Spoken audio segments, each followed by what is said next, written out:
ditemukan. Semoga hari ini ada titik terangnya bisa ditemukan.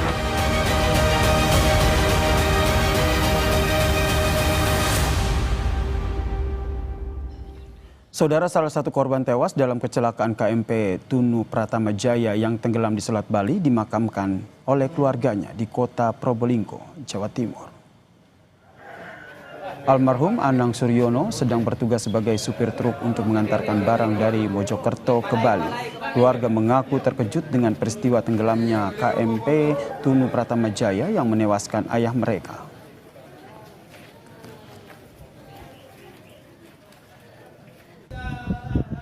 Adanya musibah mendadak, jadi kami keluarga shock, memang seperti mimpi, tiba-tiba hilang.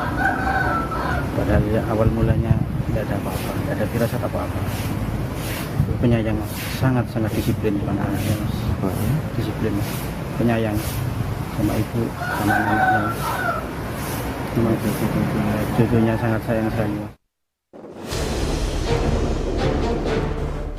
Selamat pagi, kapal-kapal yang melintasi jalur pelayaran Pelabuhan Gilimanuk Ketapang. Pencarian puluhan korban tenggelamnya KMP Tunu Pratama Jaya di Selat Bali masih terus dilakukan tim SAR.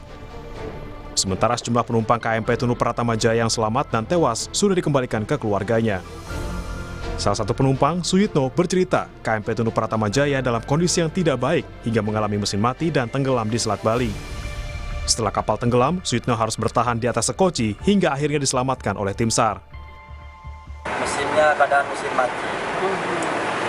Itu kejadiannya nggak lama, sekitar 3 menit kejadiannya. Langsung kembali. miring kembali.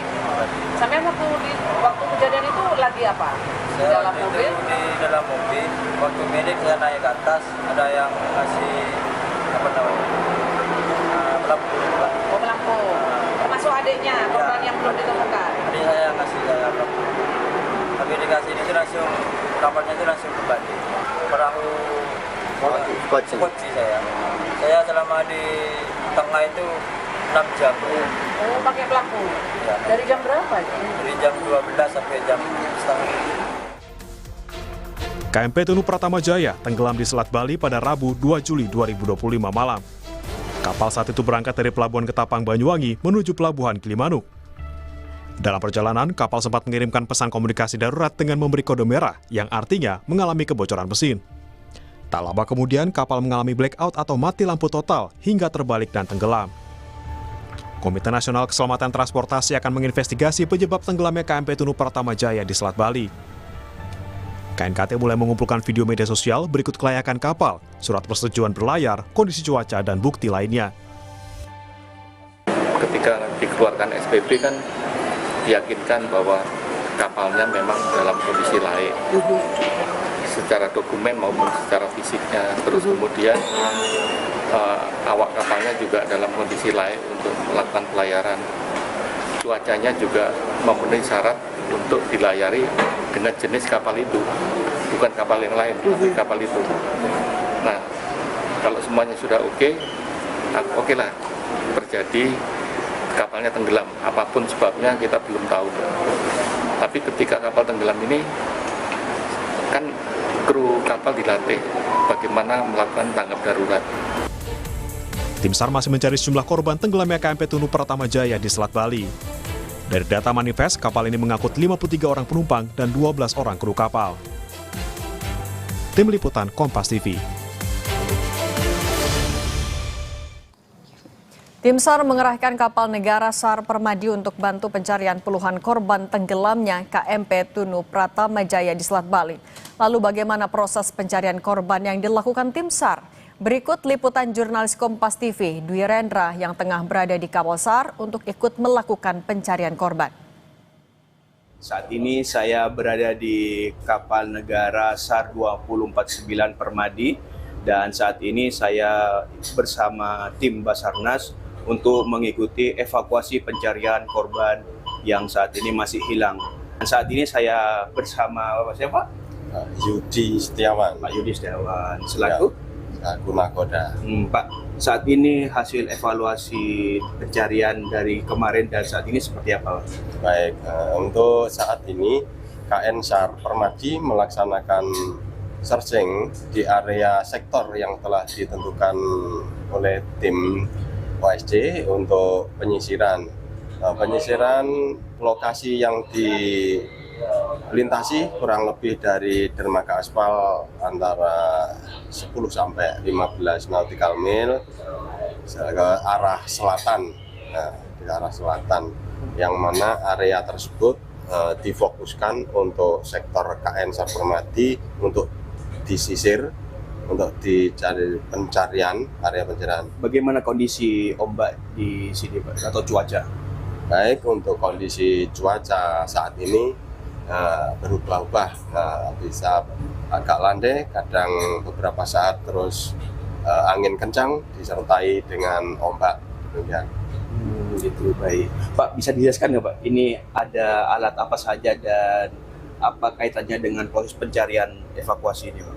Baik, bisa kita jelaskan yang paling sebelah kanan ya, itu ada radar. Radar tersebut kita sebagai pendeteksi benda-benda terapung ya, benda di atas laut. Mungkin bisa dijadikan ring jarak antar kapal-kapal gitu yang melintas di sekitar kita. Terus itu ada ECDIS. ECDIS itu bisa untuk plotting atau bisa dijadikan sebagai mapnya atau peta elektronik. Seperti halnya juga GPS juga untuk track kita, pergerakan kita, area-area yang bisa kita tempuh, sektor yang bisa di plotting di tempat-tempat tersebut. Terus alat-alat komunikasi dan komunikasi intern, ada komunikasi secara umum melalui channel-channel marine ya, dan juga melalui HP bisa demikian. Ya, begitulah proses pencarian di hari ketiga bersama kapal negara SAR Permadi. Dan selain itu, posko telah dibuka di Pelabuhan Ketapang dan Gilimanuk, serta petugas gabungan juga terus berkoordinasi tak hanya dengan petugas lainnya, di antaranya lain adalah nelayan dan kapal yang melintas.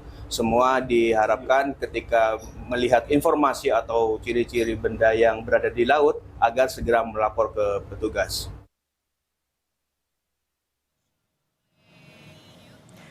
Posisi KMP Tunu Pratama Jaya yang tenggelam di Selat Bali belum diketahui. Petugas SAR gabungan masih terus berupaya mencari kapal termasuk para korban. 2 perahu karet diterjunkan petugas SAR gabungan ke arah timur dari Selat Bali menuju perairan Pebuahan, Desa Banyu Biru, Kabupaten Jembrana. Cuaca yang tidak bersahabat di Selat Bali jadi kendala petugas SAR gabungan dalam mencari kapal dan korban.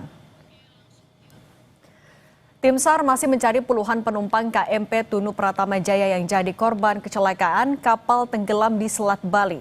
Terkait pencarian penumpang kapal, kita sudah terhubung dengan Inyoman Sidakarya, Kepala Kantor Pencarian dan Pertolongan Denpasar. Pak Nyoman, selamat petang. Pak Nyoman, bisa diupdate Pak, kalau untuk pencarian korban per sore hari ini sudah ada tambahan yang ditemukan Pak? Terima kasih dapat kami sampaikan. Terkait saat hari ini dari ketiga komunikasi kapal KMP Pratama Jaya. Untuk korban sampai dengan sore hari ini belum kita membuahkan hasil, masih nihil. Tetapi pergerakan-pergerakan yang kami laksanakan, yaitu ya baik itu dengan alur darat, alur laut maupun alur udara, sampai dengan sore hari ini, yaitu yang pertama, yaitu semua rem yang ada di posko Gilimanuk di STP, ya, itu ada rem Buleleng, ada rem Jembrana, itu ada sorti pertama itu menuju ke arah selatan kurang lebih jarak 10 mile, dan untuk sorti kedua itu melaksanakan ke arah utara lebih kurang 12.44 nautical mile.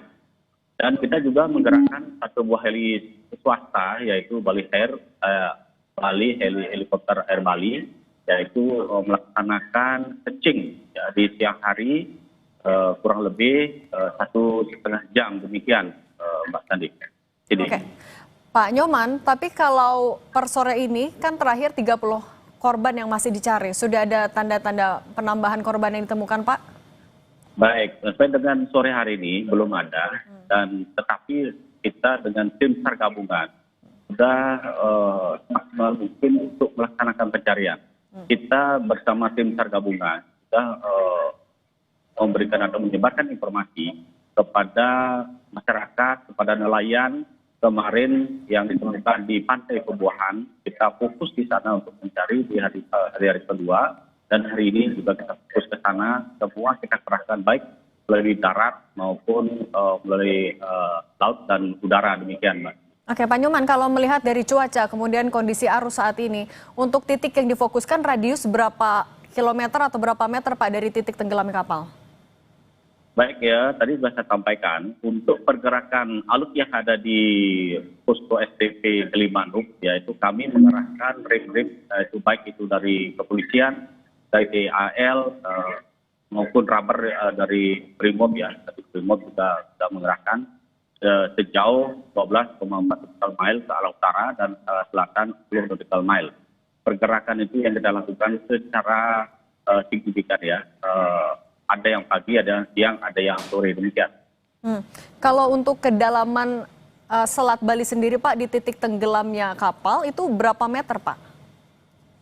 Terkait dengan kedalaman, mohon maaf ya, itu Pak Nyoman, suaranya hilang. dapat kami sampaikan terkait dengan kedalaman Bali.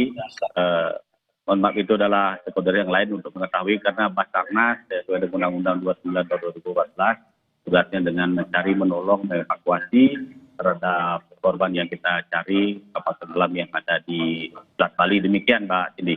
Oke, kalau kondisi cuaca juga, Pak, sekarang bagaimana di sana? Apakah memungkinkan untuk dilanjutkan pencarian atau kemungkinan sampai jam berapa?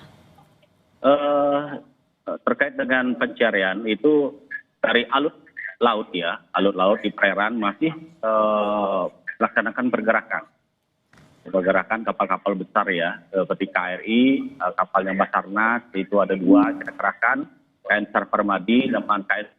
Nah, itu masih dalam pencarian di titik-titik yang dicurigai, demikian, Mbak Cili. Oke, Pak Inyoman Sidakarya, terima kasih sudah berbagi bersama kami di Kompas Petang. Sehat selalu, Pak, selamat bertugas kembali. Baik, terima kasih Mbak Cili, selamat selalu.